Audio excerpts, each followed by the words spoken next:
Alright, let's look now at nitration. And nitration is a process whereby we use HNO3 and H2SO4 to form nitrobenzene. Now what's going on here is that we're going to use the HNO3 to form our electrophile, which is NO2+. And the H2SO4 here is really just going to be a source of H plus in the reaction. So let's look at our nitric acid to begin with.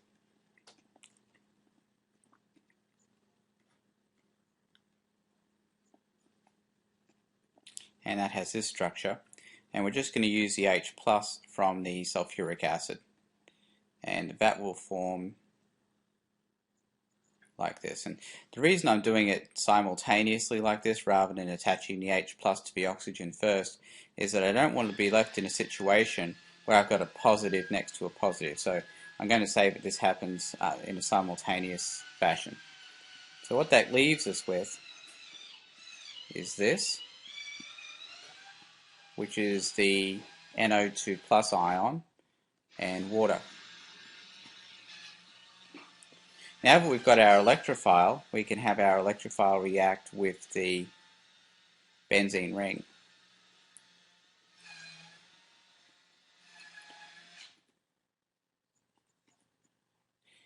Now you've got to remember this benzene ring is full of electrons, so it will be attracted to things that have a positive charge associated with them. So this double bond can attack, and when the double bond attacks,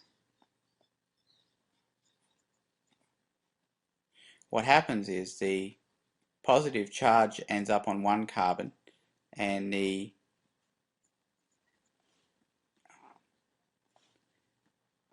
NO2 ends up on the other carbon.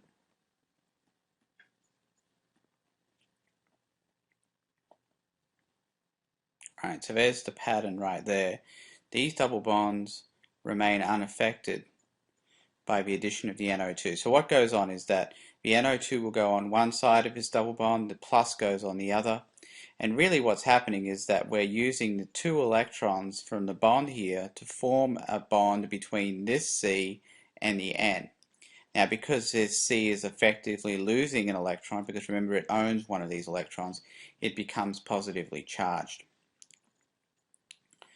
And then what can happen is that we can lose the H, and it would be as H plus, as we reform the aromatic ring. And so that's a very fast process right there. And that's how we end up with our nitrobenzene.